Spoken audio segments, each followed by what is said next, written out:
Hey everyone, welcome back to one of my favorite places to be, which is our MAO live events here at our YouTube channel. It's so good to have everyone here. I know we are into summer, people are traveling, people are busy, but whoever's here, thank you for being here, and whoever sees this later on, so glad you could join us even then. So before we get started, I'd love to know, for those of you that are here, where are you coming from? Please pop that into the chat.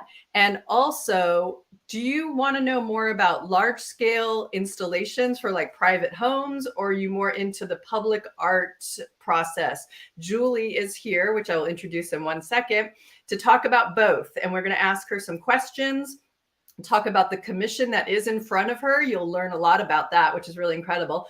And so let's get started. Julie Richey, thank you so much for joining us for this event. It is so good to have you here. I have wanted to have a course with you for over 2 years, because that's basically what it took for that to happen. And now to even have you here live. Right. And for many, yes, for many of you that know, Julie's course launched last Friday, and we were able to schedule her in for this live at the end of her launch, which is so great. And to have her in her Taos, New Mexico studio, which is a garage, of course, which many of us do as our studios. So Julie, thank you so much for being here. You are very welcome. I'm super happy to be here and to answer questions people have live. I'm really very interested to see what people want to know and see how I can help. Yes, yes, yes, yes. And so for those of you that may not know, Julie Richey has had her professional business for 30 years. She's done work that is in the public art realm, as we all know. She's done large scale commissions, and she's also done her personal work. And I first got to know Julie when I saw her shirt, which that's not the right word for it, is it? That is the San Francisco night shirt. The night shirt. And it's a very, very well-known piece in the mosaic art community, and it is mind-blowing. So Julie, maybe that's a good place to start with my first question is, how did you get started as a mosaic artist? Well, we threw ourselves into a project without knowing a lot about it, which a lot of us do. This was back when I was first married in the early 90s, and there were no mosaic academies available to Americans except if you traveled to Italy. And so I bought a book at Home Depot called Setting Ceramic Tile, and a marble guy he sold me his old marble saw that had an icky brick blade on it, and the plug had been rigged to be a 2-prong plug instead of a 3-prong, which it was shocking us as we were cutting tile on it. But we had a couple mentors that helped. There was a man in Houston named Randy Yost who did these really eccentrically beautiful high-end custom floors for yachts and homes and buildings. And I found him in Architectural Digest, and he was very helpful. I called him up on the phone, and he actually invited me down to Houston to get on the wet saw when he was working on a commission. And he set me up next to one of his employees and said, teach this woman how to cut tiles. So we were cutting pink marble herringbone strips for this yacht that was being built in the Netherlands. And so I was very excited to learn how to use the wet saw. And then the project that we did was a friend of mine who had a bathroom that he had just remodeled. And so we did a 50 square foot marble Pompeian fish inspired floor. And Randy Yost walked me through all the different stages of it as we had to grind down the marble and what grits to use and what adhesive to use and all that. And then I kind of backtracked and started doing smaller pieces like coffee tables and little entryway floors and things like that. So it all grew organically. And some years it grew, some years I did larger projects and some very, very small while I was having kids and I was working full time. I just did little puttery wall hanging projects and little fruits and vegetables for people's kitchens and things like that. So I just built it up project by project, feeling like wherever I could get an opportunity to display my work or install it someplace, that I could use that photo to build up my portfolio. And so that's how I did it.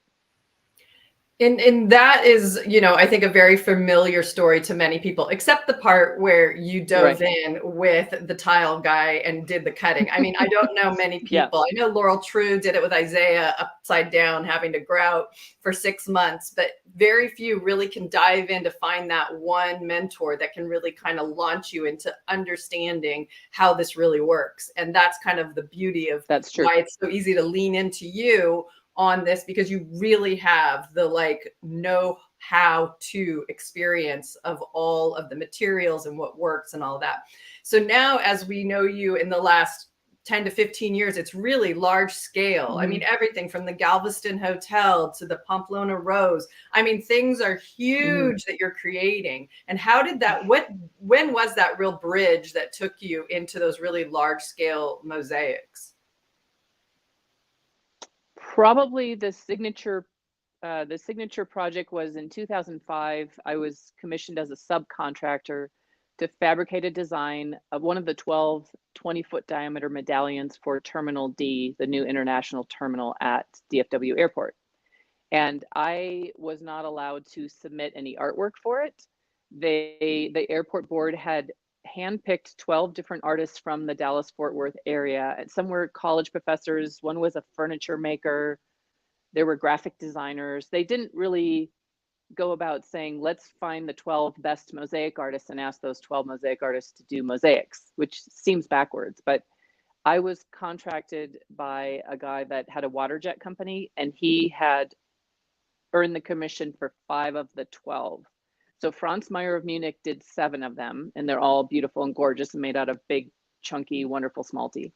And then the water jet guy did 4, and they asked me to do one that was by a Dallas painter and sculptor named Judith Hurst. And hers was very pixelated. It was, and many of you seen it on my website, it's orange and brown and red, and it looks like a cubist, like a George Braque or a Picasso cubist phase painting. It's got lots of facets and angles and tubes. And they determined that that particular design would not work in water jet because you'd have to have cut big opus sectile style sections. So I partnered with Doug Harris, who was the president of Bisazza in Miami, and my tile salesperson and I flew to Miami and met with Doug Harris and toured the Bisazza plant, which was really fascinating.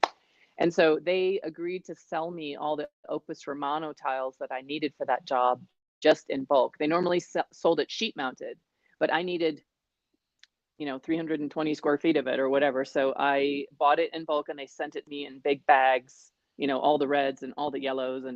And so it just went together like playing like Skittles, but we just had a black and white pattern. We made up all the ondimento as we went along. And so that one was professionally installed for me. But what that did, and even though it wasn't my own design, I felt like I couldn't afford to be snobby about, well, I'm not going to do it if it's not my original design, because I thought this commission will go into my portfolio and it will show future clients that I can do something big. And in fact, it has happened where the client looks at me and says, you're just a solo artist. You're just a minivan driving mom with kids in Montessori. Can you handle this project? And I show them the DFW project and they say, okay, next question. So once you have something big enough that impresses them in your portfolio, that they can see that you can do quality work and you can handle the stress of a bigger commercial job. There are all kinds of things that go into working on a job like that. It's not just that I fabricated in the studio and then someone comes and picks it up and installs it perfectly. I had to go through a day-long on-site safety training with the DFW Airport Board contractors. So I had to go get my hearing tested, my vision tested. I had to sit in a little classroom with all the other contractors and learn all the safety stuff. And working in that gigantic terminal as one of the only women on the job site, there was only one bathroom open in the entire freaking terminal. And it's probably like 3/4 of a mile long. So I had to plan my bathroom breaks because I was at the northernmost gate, gate 38. It's an American Airlines gate. And the bathroom was the designated bathroom that was only open to women was way the heck down at like gate 5 or something like that. So it was like, okay, I think in half an hour I might have to go to the bathroom. So let's make sure I wrap up this section here so that I can go. So anyway, it was fun. Commercial job sites are always crazy, between bathrooms and where do you get water, and they're testing the sound systems, and there are people working over your head and people jackhammering. It's always nuts. But it's kind of the adventure of it.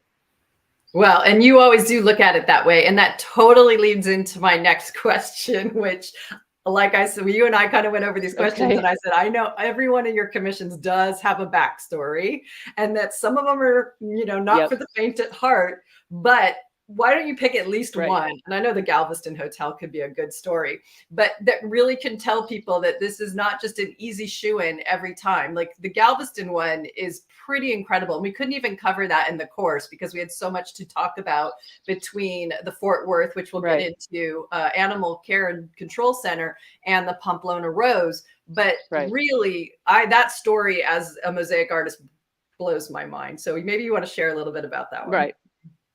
Sure.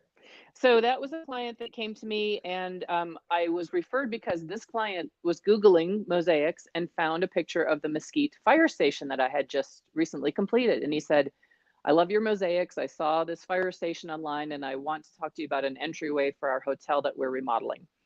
So we started talking, and he commissioned me with a design fee, and we started drawing. And I realized that because I had things for the Fort Worth Animal Shelter in production, I had the seal for Dallas County coming up, and I had a couple other things. I had the Pamplona Rose I was working on.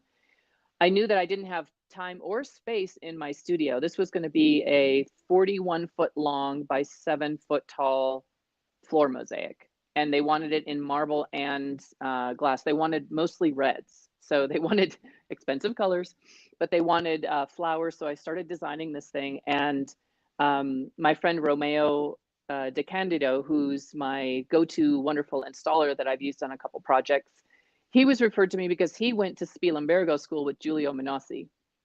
And so when I was lamenting to Giulio a couple summers before, I need a good installer. I don't have a good installer that I trust. And it's really hard to find someone who's bonded, who could work on the city contract, who knows what he's doing. And he said, just call my friend Romeo. So here from Taos, I talked to Romeo on the phone, and we arranged that he would come to Dallas and install the fire station for me. So by that time, I had established 2 projects with Romeo, and I knew that I loved working with them. Plus, I get to practice my Italian when I'm with Romeo because he speaks Italian and Spanish better than English. So I use it kind of as a tutorial language camp as well. So Romeo said, Julie, why don't I contact my friend Valerio and see if he'll fabricate the floor for you for Galveston, because he said he can do it faster. He's got a big shop. He's got 6 people.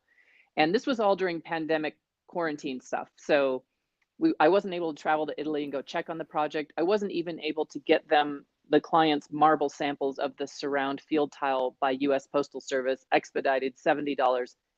The marble sample never even arrived by post. That's how bad things were, how sluggish everything was in the system. But anyway, we managed to get the design approved, and the customer wanted to use their water jet company that they knew of, I don't know that they'd had that much experience with them, but there was a company in Galveston that was doing sport court floors, basketball court floors and things where they cut out the logo and vinyl and they stick it in the middle. So that was the kind of water jet company that they gave me to work with. I would have worked with my own, but anyway, they had a woman that was drawing the CAD file for that. So that took about 8 weeks. And meanwhile, Valeria was like, Julie, I need that sample. Julie, I need to order materials. Julie, where's the design? And I'm like, I can't do the CAD file myself. I have to wait. So finally, the CAD file was transferred to them. They printed it out. They started working on it. Romeo was there at one point visiting family. So he came by their studio and did a video tour for me to show me the work in progress. And they were great about sending photographs, which I always love to send my clients photographs of the work in progress, because big scale mosaics, they take forever.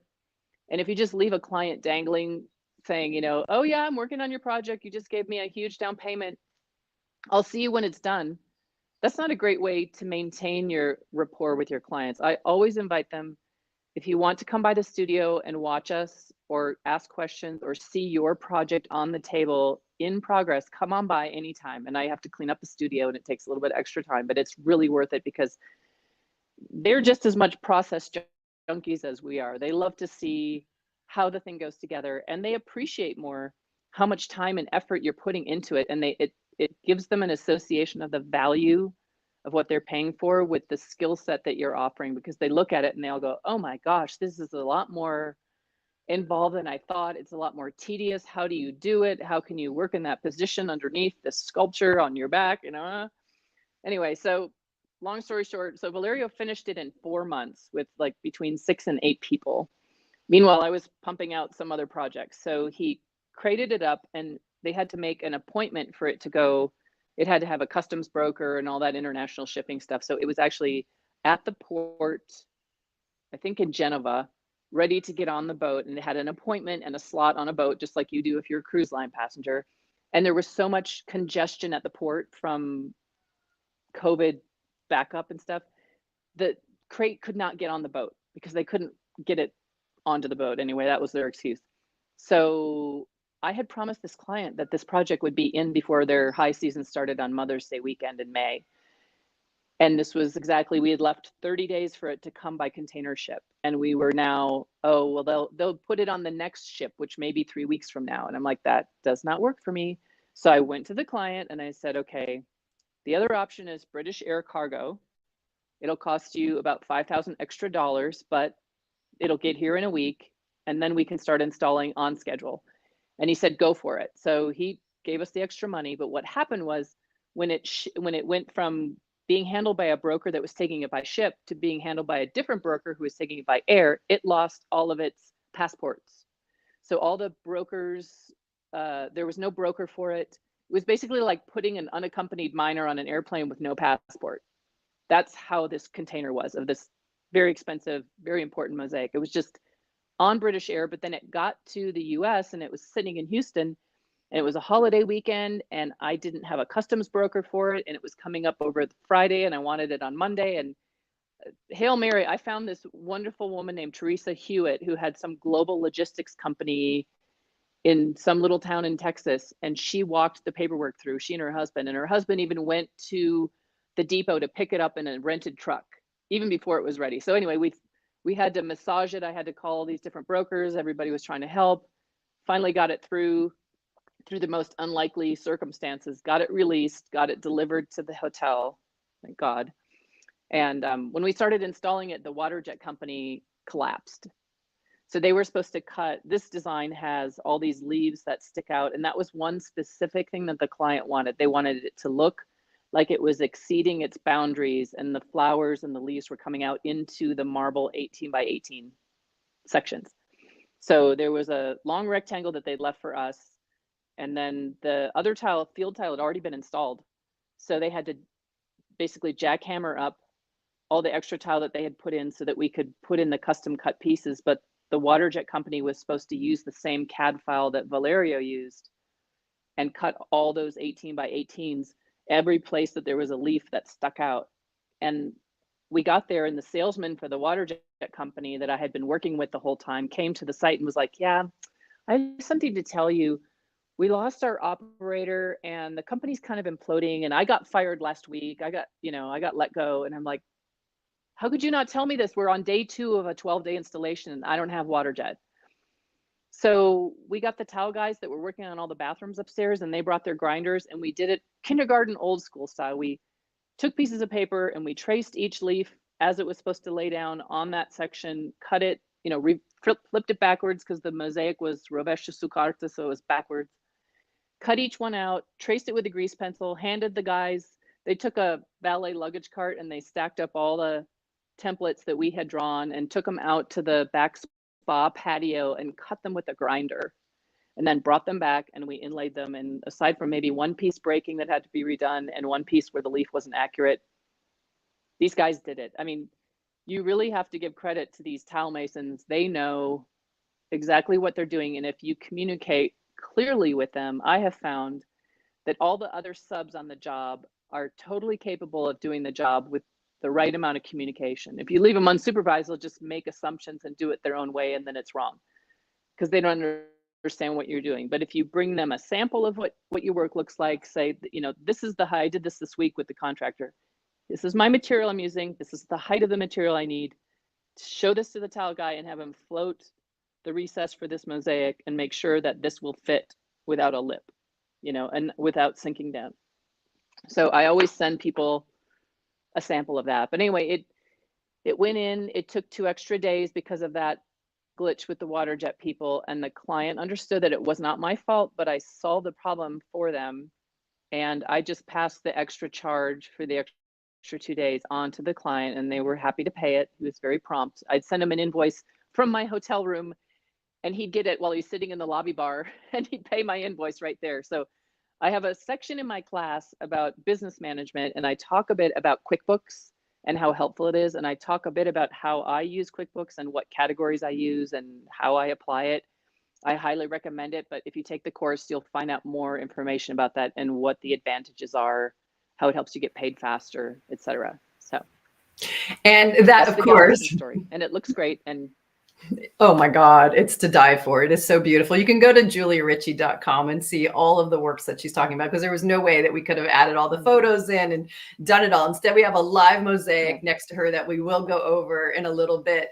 But yeah, that story always just, I like laugh now, because I would just, I just said to Jerry, I'm like, I would die. I would die. I just don't know what I would be crawling somewhere into a corner. So it is. You don't have any, I feel like you don't have any options when you're on a job site and you've got all your pieces laid out and that mosaic has to go in. You can't go home. You can't go to your room and cry. You know, Right. you can't throw a temper tantrum. That's not going to help you. It's not going to further your career, and it's not going to help the client, and you're not going to get the final payment if you don't stick that thing That's in right. there. So yeah, That's... luckily I had professionals. Romeo was amazing because the floor was not level. The rectangle had a belly on it right at the front door. People were coming and going through the revolving door right on top of the mosaic. And so Romeo he's so fast. You should see him grouting. I have a little video clip, I think, on my Instagram, which is at Julie Richey. My website is juliericceymosaics.com. But I have a clip of Romeo grouting, and he's just like zhung, zhung, across the whole 7 feet. He can grout in 15 minutes 1/4 of a 325 square foot space. He doesn't have time to mess around. Yeah. You don't need he's time super lapse. professional, and I'm really happy that he's on my team, and I'm really happy about that because he is my go-to guy. That's awesome. So that leads me to the next question, which is interesting because the Galveston was so big, and obviously it's a huge hotel. You might have thought it was a corporate public art job, but it was actually a private client. So what do you prefer? Do you prefer working with the private clients or the public art, whole process that you go through?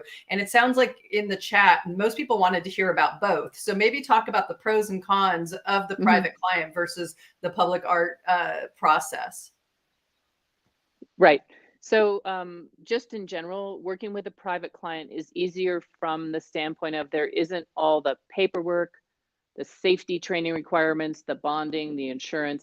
Obviously, you should have it anyway because you don't want to damage a private client's home either. But when you do a public work, and I've done several with public universities, with government buildings, etc., they insist on a whole other layer of insurance, bonding, safety training, safety gear, safety inspections. So you're going to run into a lot more costs on your end, a ton more administrative time to do public art and corporate art where, when I did the Marriott, we had to go back and forth about the contract for me because the Marriott had their corporate lawyers put together a contract for me, whereas my contract I got from another well-established public artist who does very large projects. And she said, this is my contract that I'm sharing just with you. And it was prepared by my attorney. It's what I use for all my university jobs and everything else I do. So she was kind enough to share that with me. And I took that and tweaked it a little bit. And when the Marriott contract came, it was onerous. It was large and complicated and had way too much legalese. And they wanted everything. They wanted my copyright rights. They wanted the right to market and sell and reproduce and do it. And it's like, no, this is not how artists work with copyrights and everything. This guy just didn't know because he's a corporate attorney. He doesn't work with artists. So then I had to push back and say, this is my version of the contract. So those kind of things just take time. You can't get in the studio when you're busy filling out paperwork to get bonded, which is a huge process. It's like getting a mortgage. It's just insane. But I had to do it to work with the city of Mesquite. They wanted a purchase bond and a performance bond for the entire value of the project. I swear that took me 4 months to get that paperwork done. And I actually have an established State Farm agent that works with me, and he helped me shepherd it through. He's been working with me, has all my kinds of insurance, home, auto, etc.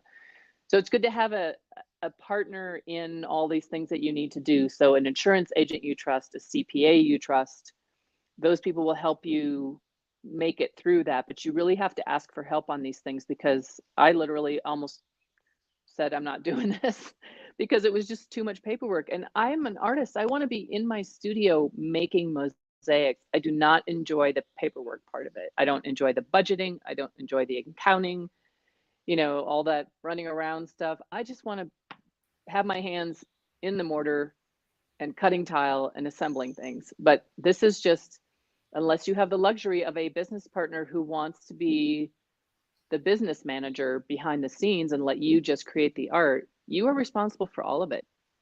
So that is what I would say is the major difference, is administrative time. There are some kind of hybrids in the middle. So when I work with a lot of Catholic churches, depending on the project, when we did the St. Jude Chapel restoration, we actually had to have a contract that the priest had to send through the diocese, and the diocese lawyer had to look at it and approve it, and it went fine. That was okay. But then there are other churches that said, we're just commissioning you to do a Madonna and Child. Can we just have a letter of agreement, not a contract? Because if we have a contract, I have to send it to the bishop, and then it has to go to the diocese, and I have to pay my church, his church would have to pay for the diocese lawyer's time to review the contract. And I said, this is for your, this is for your benefit. I don't care what kind of contract or agreement or, message in stone or something on a napkin. Whatever the client is comfortable with, whether that's a government client or a private client, I will do that much to make them feel like the job is, going along and that we're all on the same page. It's important for communication to protect yourself about your parameters of what you are going to do, whether it's private or public, what you're going to do for said fee. Disclaimers about, well, this is mosaic, and so it's naturally, glass has cracks and bubbles and crazing in it, and things happen, and that it's an irregular material. So you have to kind of I use the contract to explain some of that to the customer, so when they sign it, they understand that if you're using Venetian glass, for example, every piece is not going to be perfectly smooth and free of bubbles. If the client I've never had a client do this, but if they looked at it and said, oh, there are all these little air holes that are filled with grout, what are you going to do about that? It's like, that's the nature of the material. And they have to understand some of that too. So a contract is a good place to explain that to the clients. Well, and that kind of leads to, again, the next question, which is part of this course when we built it, was to educate the public art administrators, because you do have such a spectrum of the experiences between Mesquite and Fort Worth. So maybe share a little bit about how great and why you just were so happily surprised with the Fort Worth experience, and how you want to see other public art commissions kind of learn from them. Right. And there are a lot of great public art commissions in the US. It's not like Fort Worth is the only one, but they have a great model. And I, just recently came off of a three to 4 year project with them. So I got to experience firsthand how well organized they were.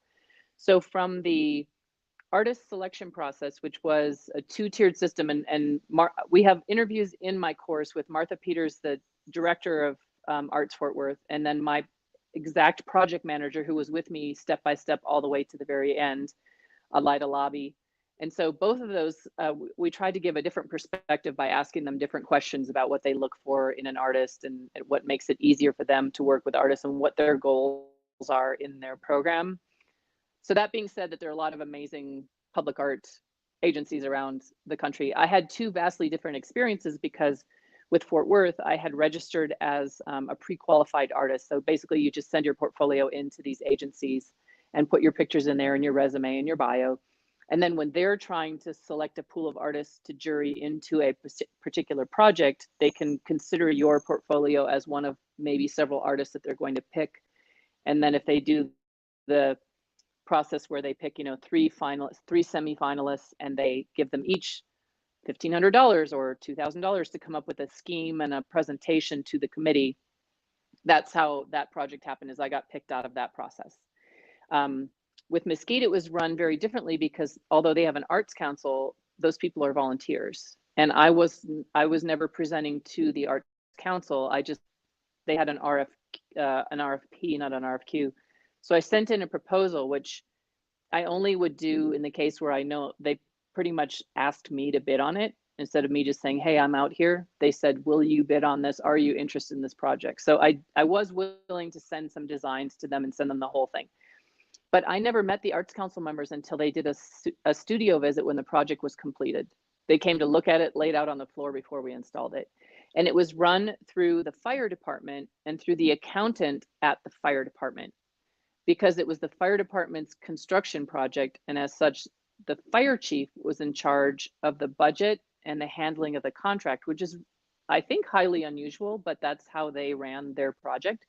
So whenever I went in person to meet with them, sign a contract, pick up a check, it was always the administrative office manager at the fire chief's office at City Hall. So it was really an interesting thing, but they just didn't have the resources to manage me. Fortunately, I'm pretty self-sufficient, and I fabricated the whole thing here in the Taos studio. So they couldn't even come and do a site visit if they wanted to. The fire chief was invited, said, come skiing and come see your mosaic on the table, but he never did. It was COVID. It was a totally lockdown pandemic time. So that project was fabricated remotely without really any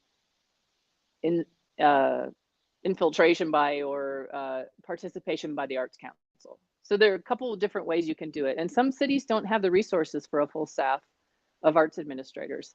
Fort Worth has a % for public art ordinance. So they have the budget, they have the staff, they have the resources to commission a lot of artwork, and they're spending a lot of money on public art as a motivation to beautify their city. And some towns don't have all those resources. So you have to, as the artist, be flexible and work with whatever they're presenting to you. And there's, from my part, with my experience, to make it easier for me to work with them, I am not shy about kind of coaching them and saying, well, here's how Fort Worth did it, and here's how the contract should look. Because Mesquite asked me for bonding the way they would ask a concrete contractor who's building an entire municipal building to be bonded. And that's highly unusual. Fort Worth doesn't even ask their artists to be bonded. I think Elida said, if we asked all of our artists to do projects with us to get bonded, we'd never get any artwork, because it's such an onerous prospect, and you have to provide your assets. You have to give them, I had to give them names, the account numbers of all my retirement accounts and my bank accounts and my mortgage, and how much do they owe on my mortgage. And it's like, this is invasive, So it's a process that they felt comfortable doing, and they required it as part of the bid. And they were going through the city and going through all these civic announcement, how they have to post any changes to the contract proposal and all that. They went through all of those processes. Whereas Fort Worth just had this manager that helped me. Anytime I came through a next hurdle, she'd say, okay, here's what we're doing, and here's why, and here's how long it will take, and these are the people I need approval from, and I'll handle that on my side. And also, working with an organization that has direct connections to other city staff members. When I needed blueprints to get a building permit for the city of Fort Worth, they said, talk to this person. And we emailed that person together, and I got a response within hours, instead of trying to go down to City Hall and figure out who's in charge of this thing. So it does help to have a bigger team. Yeah, definitely. And that was a big part of what we talked about during the course, because yes, we were in a way coming just off of COVID, and everything you did still accomplish during COVID was amazing. But you really multitasked quite a few commissions during that whole, 3-year period. And you've just kind of covered, quite a few of them. And we could go on forever. So in the course, you really go deep into the one we were just talking about, the Fort Worth Animal Care and Control Center. Mm-hmm. And then the Pamplona Rose was really amazing. So talk a little bit about that how the Rose was kind of it was a hybrid sort of one that you did, right? Right. So the client was a developer called Jackson Shaw. They're based in Dallas, and they were remodeling a building downtown in Fort Worth on Main Street. And it was going to be an AC Marriott brand. That was the flagship of the hotel. So they, AC Marriott, AC stands for Antonio Catalan, which many people don't know, but he was the first person I think he did the first Marriott in Pamplona, Spain. He was from Pamplona. So when they gave me the directive as an artist that they wanted proposals from a couple different artists, and we all got together and had a meeting together, all the other artists that were being considered, and they said, we want some kind of a column structure or something in the front entry of the hotel. And there's also opportunity for a mosaic floor if you want. So I bid on it. A couple other people did. We had to present our proposals and they gave us a budget. And so I presented an idea of what I could do for the said budget that they had determined was out there.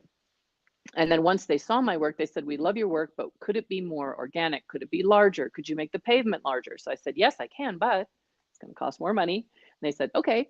So when they selected me, we worked with the size and the budget. And so everything kind of grew. And so it went from a four-sided kind of a vase shaped column that had four flat sides, two of which were going to be plasma cut metal with lighting behind it. Two were going to be mosaic.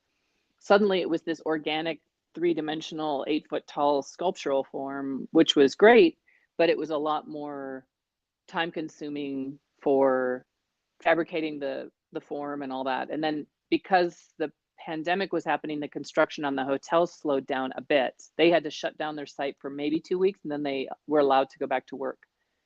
But site visits were all masks and hard hats and all that. And then I was working remotely with a company in Austin called Blue Genie, and they were fabricating the sculpture for the Pamplona Rose, for the Paulina is what it's called, the chap part of it.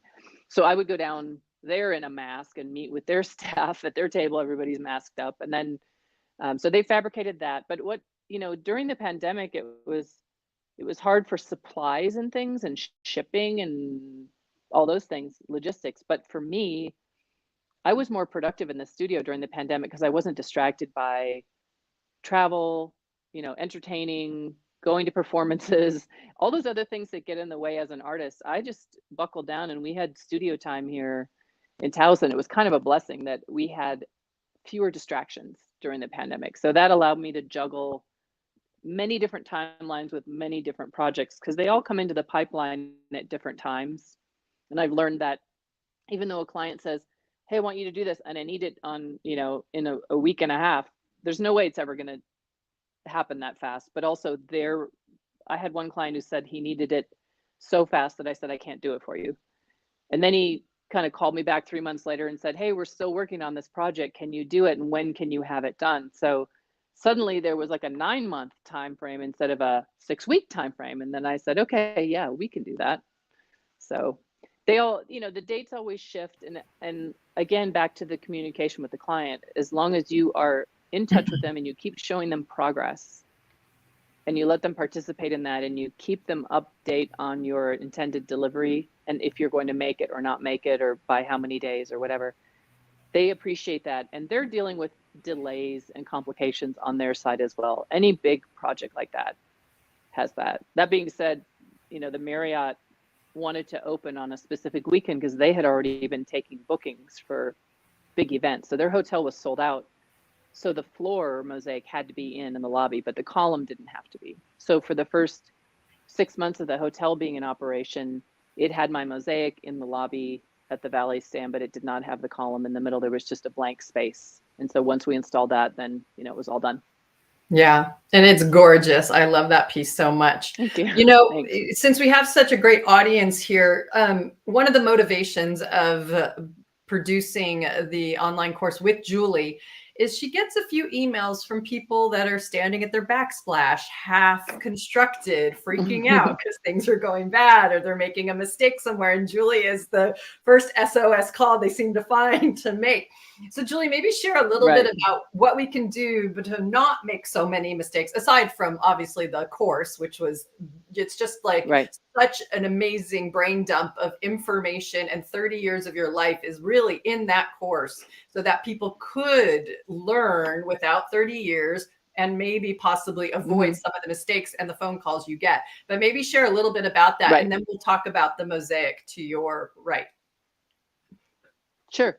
So a couple of things I would implore people to do, because I've made many mistakes myself. I didn't, start Mosaics knowing anything about anything. And I benefited from taking every single workshop I could possibly take. So I took workshops. My very first workshop was with Sonia King at the Creative Arts Center in Dallas. I took 2 workshops from Sherry Warner Hunter, both at SAMA, and then going to Bell Buckle, which is an amazing experience. Lynn Chin and I loaded up my car and we went on a road trip and we stayed at this really cool bed and breakfast, and we went to Sherry's every day, and we made substrates and they cooked for us, and we saw the facility. It was wonderful, made lots of friends. I took workshops from Gary Drossel and Giulio Minossi, and then participated in projects with them. I've been hired by Mosaic to help with a Dixie Friend Gay installation in Houston. So each one of those opportunities has taught me a lot.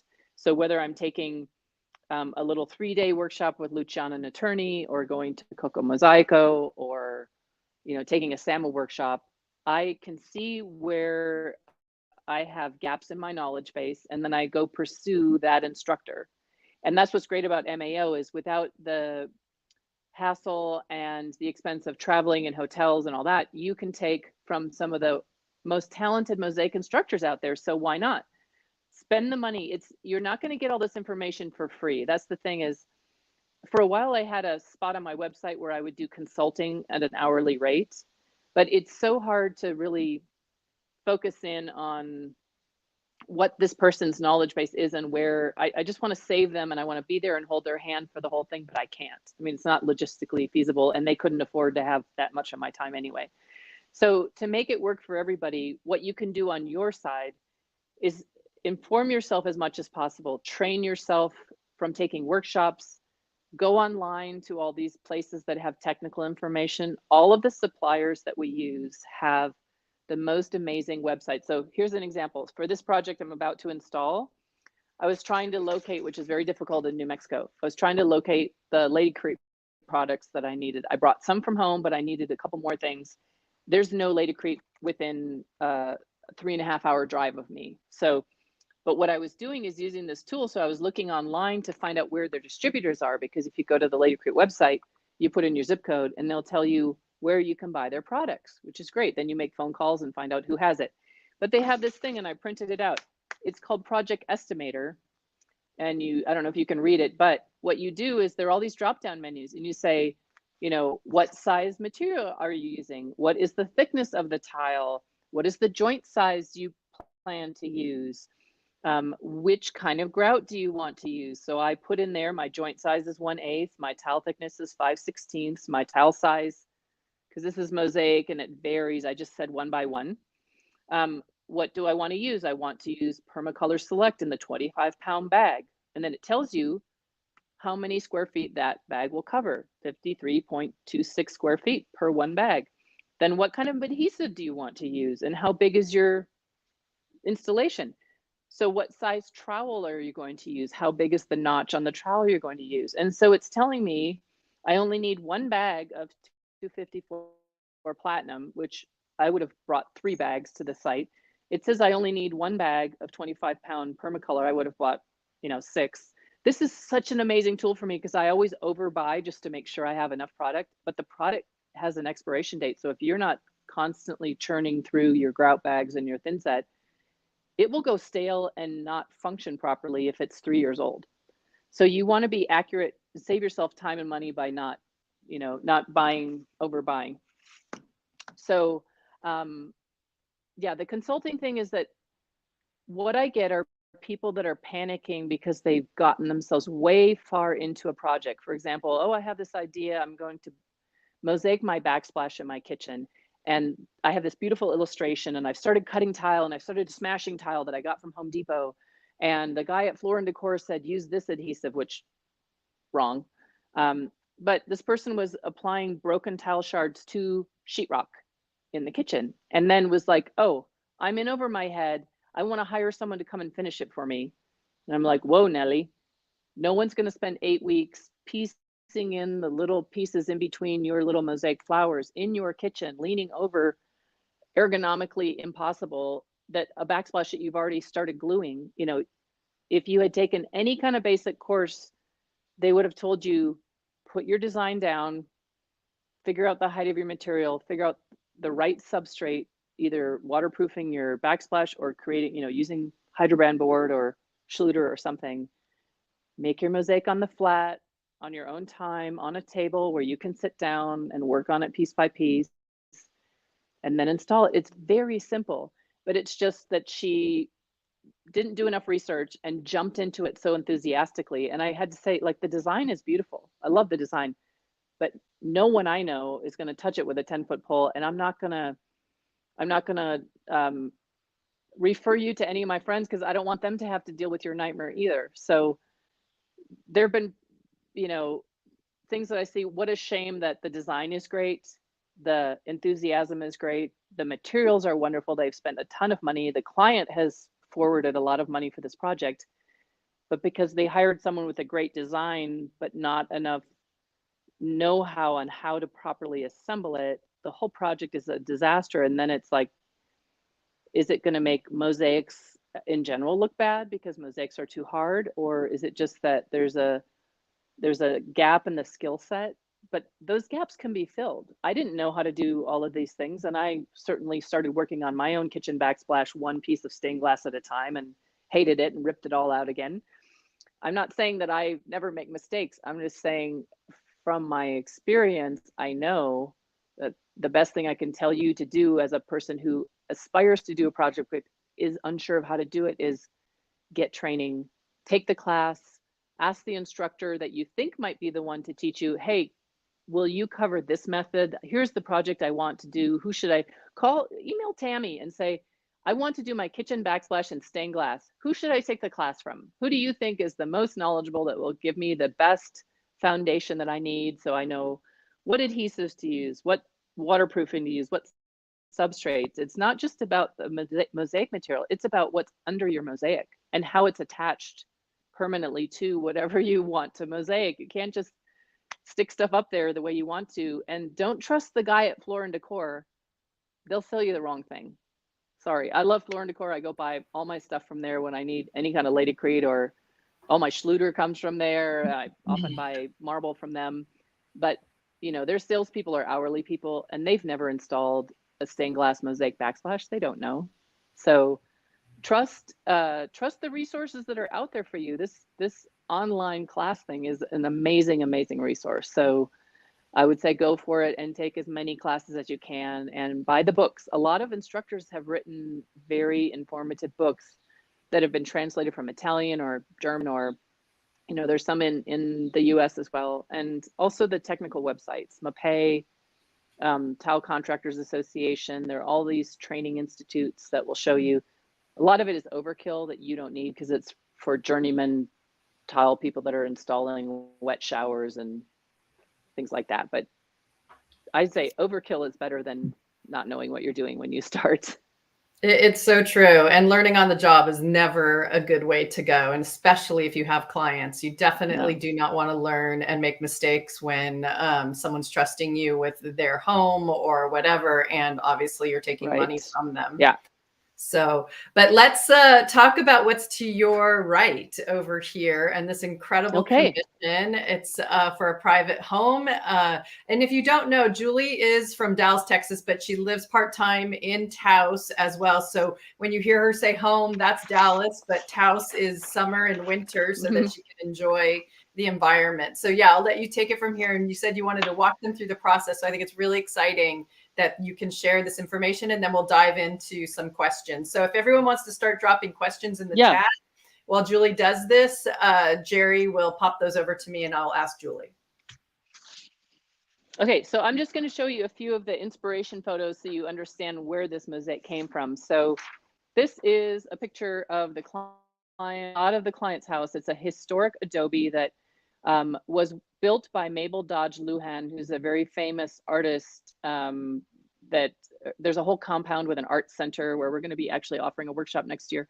Anyway, this is part of the compound, and Rob bought this house a couple years ago, and he's been doing a massive restoration of it. So what you can see here is they've restored the adobe, they've patched everything, and on the main picture window there's this carving, and it's made out of wood, and it's all the beautiful New Mexico colors. So that's his front window, but it's basically a wood low relief carving of corn and wheat. And so I took that as my design inspiration. So you can see how chunky and blocky all the corn is. So this is just like low relief chiseled wood. So their contractors redid it, repainted it, And then I met with Rob. He came to my studio, and I had gone to one of the local museums called the Millicent Rogers Museum and taken pictures of tapestries and baskets. And I had some books that had sketches of Native American patterns from different regions. And so we came up with this design, which this is it laid out on the floor of my Dallas studio. So this is where we had started when I came to New Mexico. This is what I packed up and brought. So this arrow pattern is part of a Native American weaving that's hanging in the collection at the Millicent Rogers Museum. This cross pattern is from a black and white drawing of a book of Native American pottery patterns that we had. And of course, this is the fun fringe to make it look like a carpet. So when Rob came to my studio in Dallas, we just sat down with all these books and he pointed to the things he liked. And this is what I call the quick and dirty sketch. So here's what we're going to do. We're going to do the fringe. We're going to do the cross border. We're going to surround it with the arrow pattern. And then I'll do some kind of like center medallion-y design inspired by the corn. So just based on this little rough sketch, which took me maybe 15 minutes to make, he approved the project. And then he wanted to participate. So he came back on another weekend and I set him up on the wet saw and we worked on the pattern. And so he cut all of these arrows and darts and things. So I'm going to grab my other phone so you can see, I can kind of hover over the project and show it to you.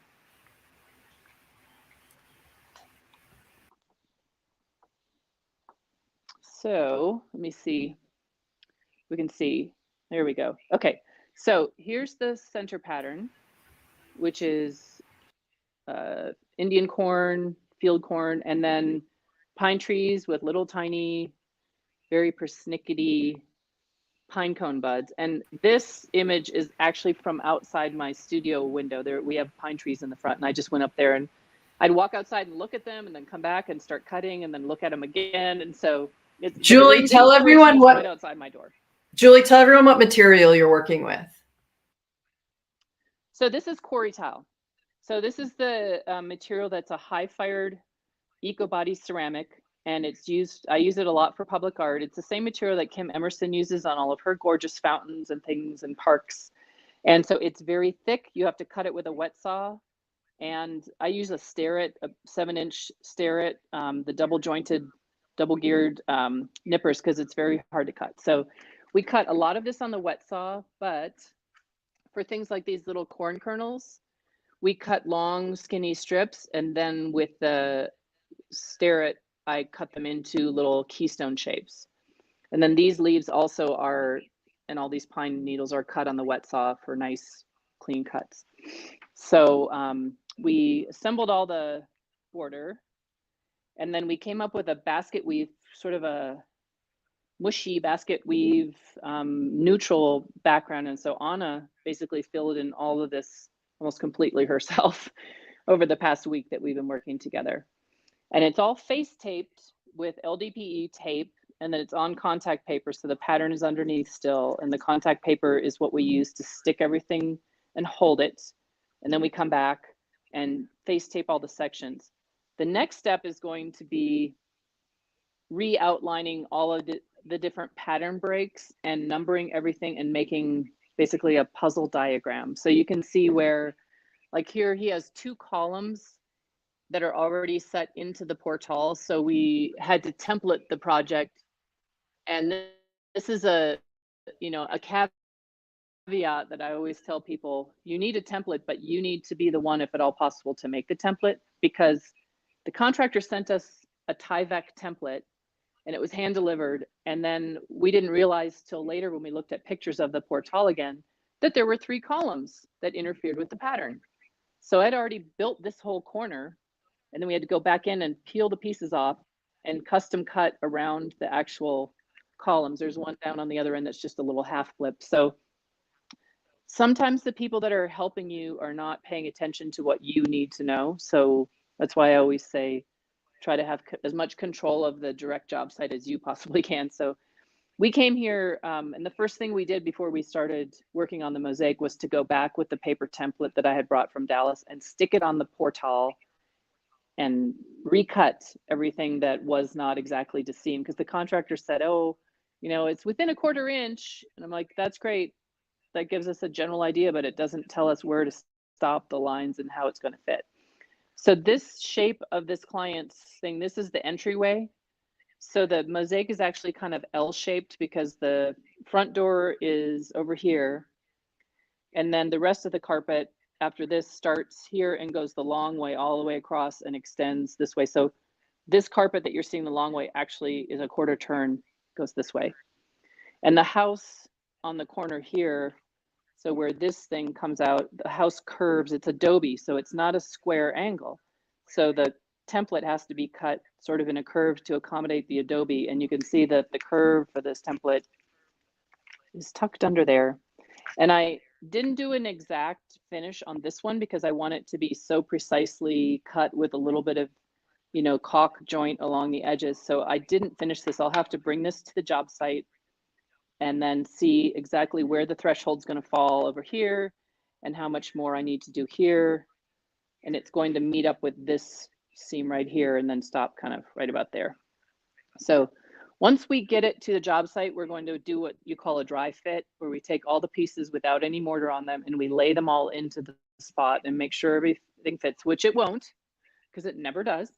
And so we'll bring our wet saw and we'll bring our nippers and we'll bring extra tile of all these colors, and we'll may have to make some custom tweaks. Like the beauty of something like this at the end of a very long mosaic is its fringe and it's irregular. You can see on the edges.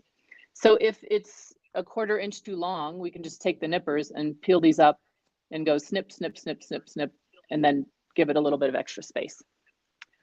So that's what's happening in the studio.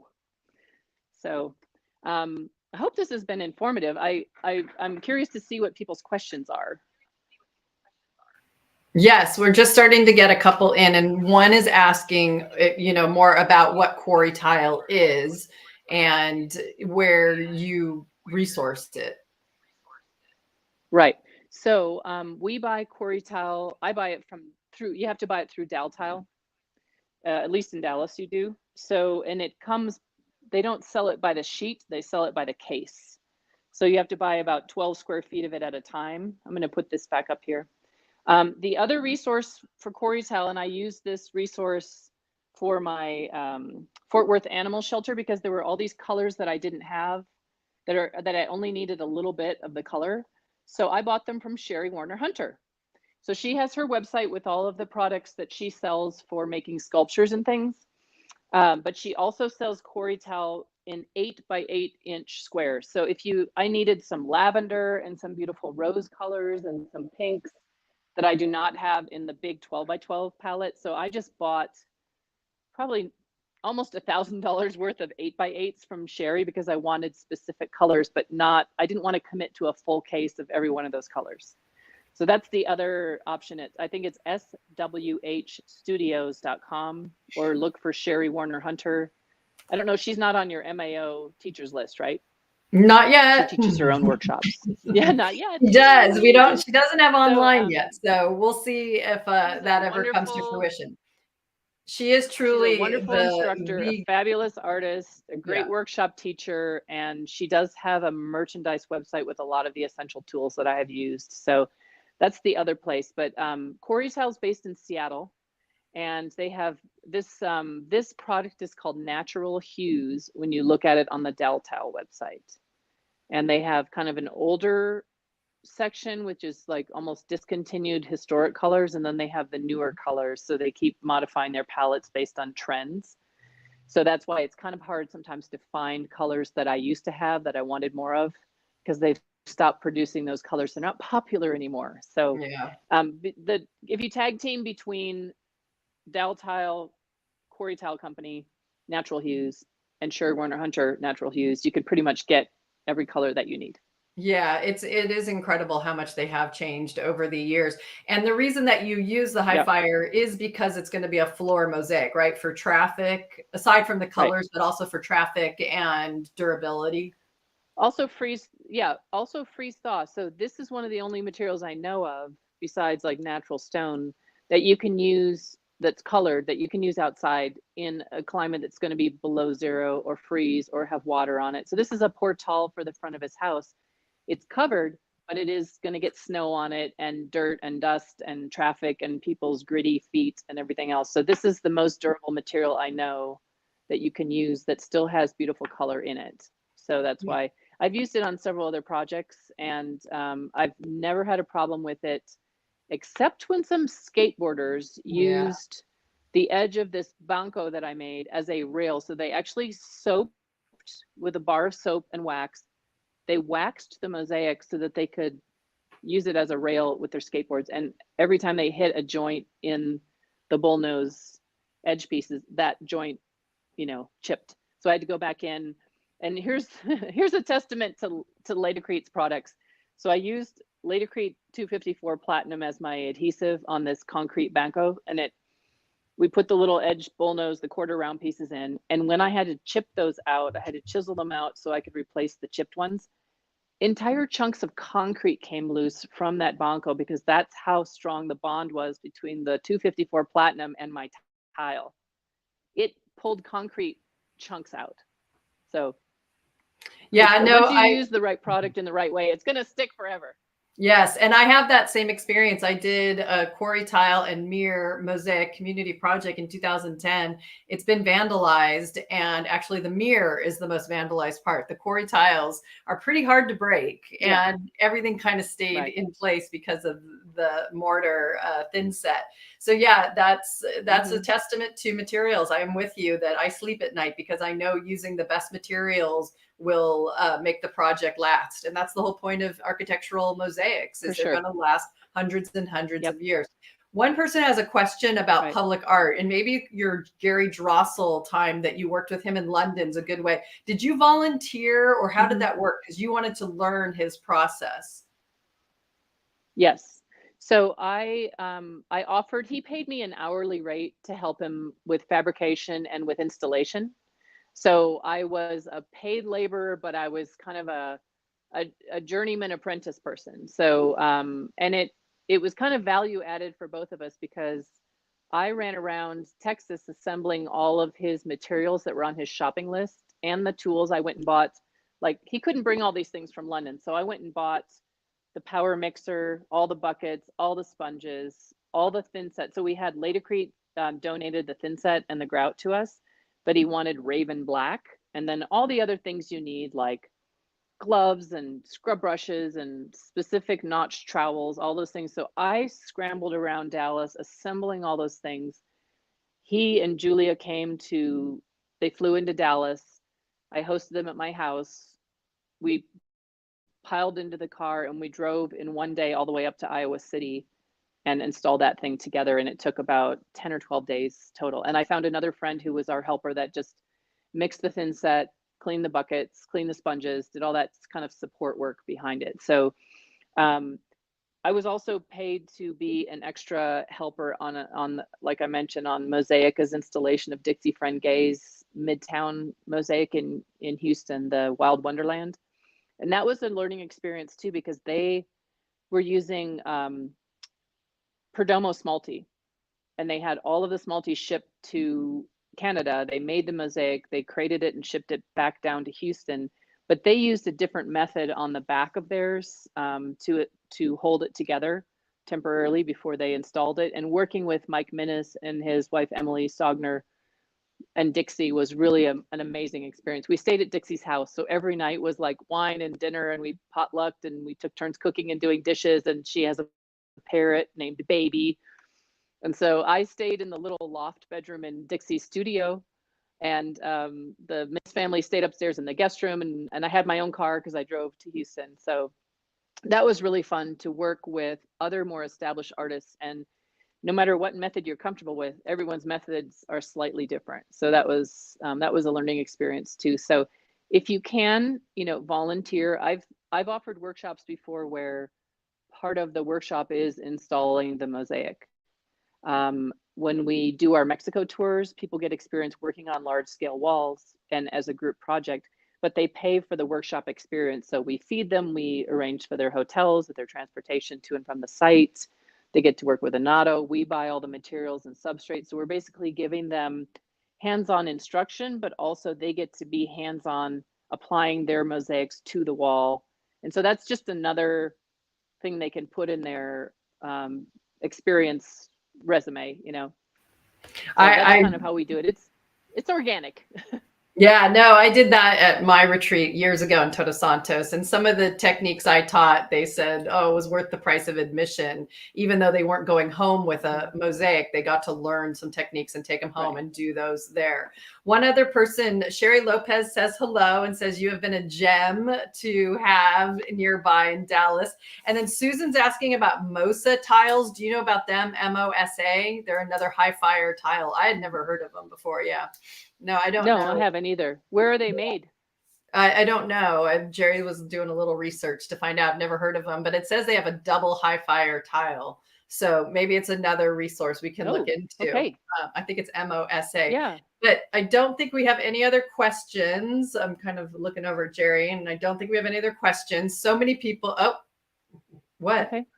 The Mexico or Italy workshops or travel in 2024? Oh, someone wants to know if there's going to be Mexico or Italy travel for you tours in 2024. Yes. So we stopped the Mexico workshops because unfortunately and sadly, Anato passed away. Yeah. Right after he had cancer, and he passed away the year after we finished our last workshop, and we scooted out of there just as COVID was ramping up. So the timing on that was, okay for us, but unfortunately, Anato's not there. Richard still has the compound, but he's got his guys there working and embellishing, and you wouldn't believe, if you've been there before with us, you will not believe how much they have embellished that thing. I'm not even sure there's an empty wall left for us.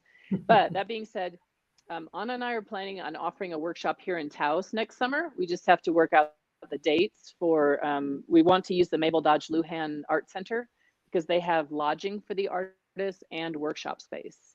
And we have a whole plan of what we want to do. So stay tuned for that. And then, yes, I'm going to offer a really unique tour to Italy, probably next October 2024. And for sure it will include Florence. But what I do is if I have people that I know want to do the Florence part, but aren't mosaic artists, what I might do is have an appendage on there. So you can participate in the Florence part, but you can do the add-on where we might go and do Ravenna and Spielenbergo again, and maybe Aquileia. So I have a whole itinerary that I like to do, and the people I like to visit, and studios we like to visit. So yes, stay tuned for 2024. We will have it happen. That's awesome. Well, I want to thank everybody for being here, and especially Julie for sharing everything you did. And obviously there's so much more in the course that we couldn't cover here today, but anyone that is still with us, we do have a really special offer. Julie's course is on our pricier side, so we wanted to add a little extra bump than what's on our discount. So right now until tomorrow night, you can get the course for $45 off. Use Julie45 as our coupon code, and it's best practices and large scale public art mosaics with Julie. And it's till tomorrow night, $45 off with that coupon code. And you can email me if you have any questions or trouble with making it work. And is there anything else you'd want to add, Julie, as we're wrapping this up? I just would thank people for taking time out of their Saturday to come and tune in with us. It's always interesting to see how an online conversation works differently than an in-person. I mean, I've been a presenter and a speaker at SAMA, and I've participated in workshops with SAMA and taught classes, and I really enjoy the one-on-one interaction with students. But so this is a whole new medium for me. So thanks for helping us get going and get our class online. Appreciate it. And thank you, Tami and Jerry, for doing all the technology to make this happen, because I could not do this on my own, that's for sure. No, and it's just been such a long time coming. It was actually almost a year ago to the day that you and I talked on the phone and pushed our trip again. So coming this past November to Dallas and being able to be in your studio and go to the sites with you was really, really special. Mm-hmm. So thank you so much for hosting me and taking me around Dallas so that we could really be in person there to film your course, because as most people know, that doesn't happen too often. Ravenna and Dallas. And So thank you again so much. And thank you everyone, yes, for being here on a Saturday. And if you couldn't make it, hopefully you will see this recording. It will obviously live on our YouTube channel for years to come with all the wealth of information we have there with now Julie's event, as well as everything else we've been filming since COVID started. And we just started doing our live events. We do have another one coming up actually a week from tomorrow. Sunday, you will be getting an email about our next artist. That is, it's an annual event. So stay tuned for your emails on who's coming here on Sunday. So thank you again, Julie, and thank you everyone. Go enjoy the rest of your weekend wherever you are. And we'll see you soon back here or on MAO or at Foundations and Fundamentals. So thanks again. Bye. Bye. We're off. It's over. We did it.